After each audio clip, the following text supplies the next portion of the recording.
Bueno, pues la ministra Lenia Batres emitió una nota informativa para decir, su postura al respecto del tema. Efectivamente no recibió ningún aplauso ni ninguna despedida de ningún tipo la ministra, pero ella ahora está mandando un mensaje a través de un comunicado en donde con su nota informativa dice que a manera de despedida en su última sesión pública extraordinaria, el Pleno de la Suprema Corte de Justicia de la Nación avaló que magistradas y magistrados de Yucatán puedan permanecer en sus cargos más tiempo del permitido en la Constitución y que la presidencia del Tribunal de Disciplina Judicial de esa entidad no se elija en función de la votación popular, sino mediante acuerdo de sus propios integrantes.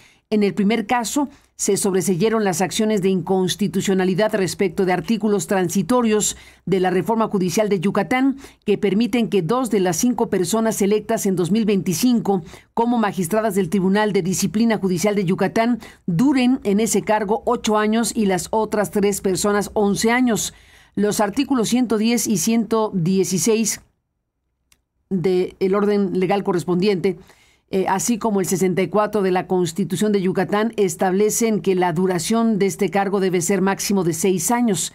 La mayoría de los ministros y ministras decidió sobreseer las acciones de inconstitucionalidad en relación con dichas normas transitorias, con el argumento de que habían cesado sus efectos, en tanto que regulaban un proceso electoral que ya había sucedido.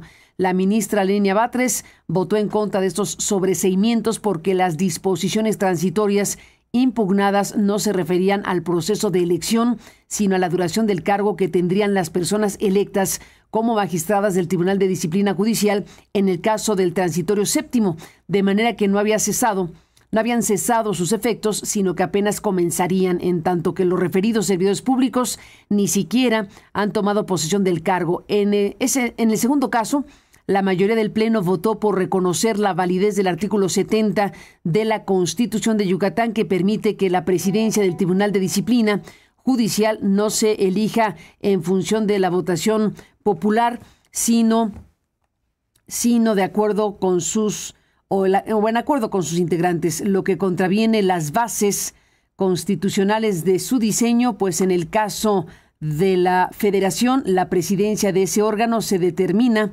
en función de la votación popular con la imposibilidad de reelección.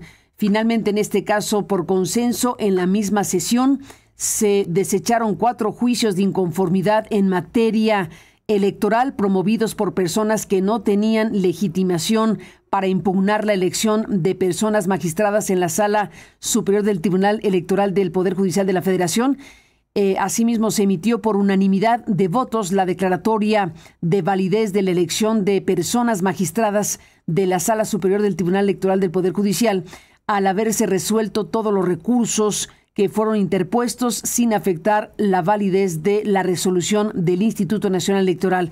Es lo que reporta en esta nota informativa la ministra Lenia Batres, ministra de la Corte Suprema de la Nación. Y bueno, pues ahí está lo que está reportándose, lo que se está informando acerca de lo sucedido el día de ayer, la última sesión de esta era de la Suprema Corte de Justicia de México. La ministra Norma Lucía Piña, presidenta del máximo Tribunal de Justicia del país, se despidió, como lo informó Jesús Velázquez hace un momento, en los términos que usted ha escuchado, pero dejamos correr aquí por razón de la importancia que tiene el cierre de un ciclo de la historia con este mensaje que dejó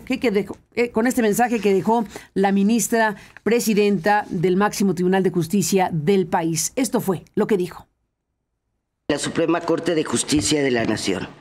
Señoras ministras y señores ministros, señoras y señores, hoy, en esta última sesión de la actual Suprema Corte de Justicia de la Nación, no quisiera desaprovechar la oportunidad para expresar mi mayor reconocimiento y gratitud a las señoras ministras y a los señores ministros quienes han integrado este tribunal pleno. Muchas gracias, ministra Lenia Batres Guadarrama. Muchas gracias, ministra Yasmín Esquivel Moza. Muchas gracias, ministro Juan Luis González Alcántara Carrancá. Muchas gracias, ministro Alfredo Gutiérrez Ortiz Mena.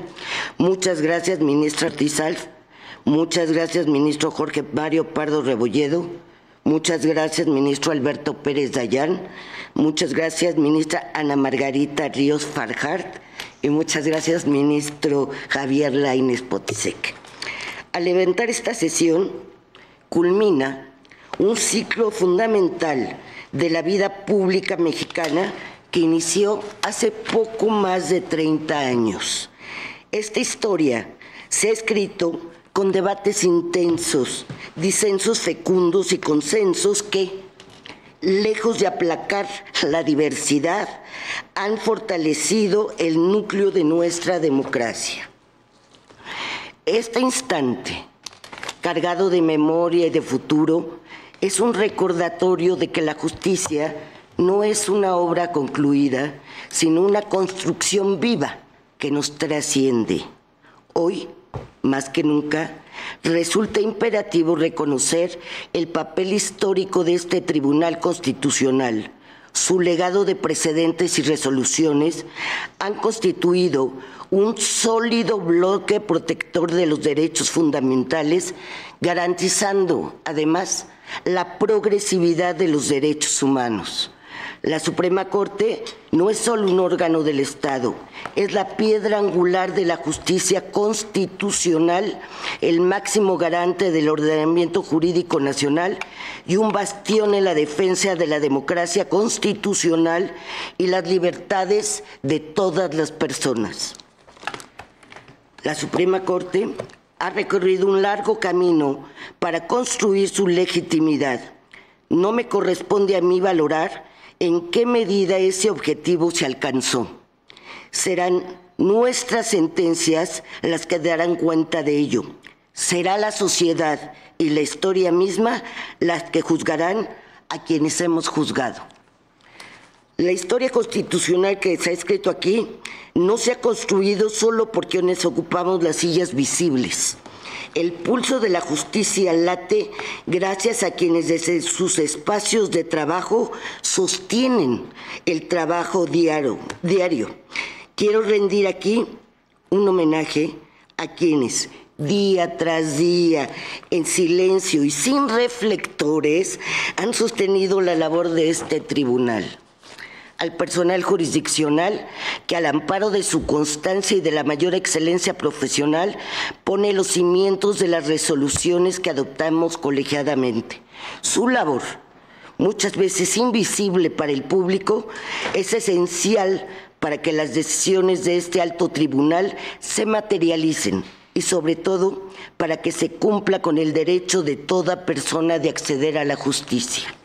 Mi mayor reconocimiento también al personal administrativo y operativo que hace posible que la maquinaria de la justicia nunca se detenga. Ustedes, con su paciencia, su rigor y sobre todo con su vocación, han sido el latido invisible de esta institución. A todas y todos ustedes que han hecho de su trabajo un acto de amor por la justicia y por este país, les digo muchas gracias. Señoras y señores, mientras existan mujeres y hombres dispuestos a defender la justicia con integridad, este país tendrá un horizonte de dignidad y de libertad. La ley fundamental ilumina este horizonte. La Constitución debe seguir siendo esa brújula moral que nos guía, no como un libro viejo, sino como un pacto vivo que exige renovada lealtad cada día. El 10º presidente del Tribunal Supremo de Australia dijo: ustedes tienen el privilegio de cumplir las responsabilidades del cargo y están obligados a dejarlo inmaculado cuando llegue el momento de abandonarlo. Es así que el trabajo de cada uno es la mejor voz, y lo que hace cada uno en la labor cotidiana por la justicia es nuestro legado. La congruencia, la ética, el trabajo, la perseverancia, la excelencia, la honradez y la dignidad son y serán la mejor carta de presentación ante el escrutinio de la historia. Muchas gracias.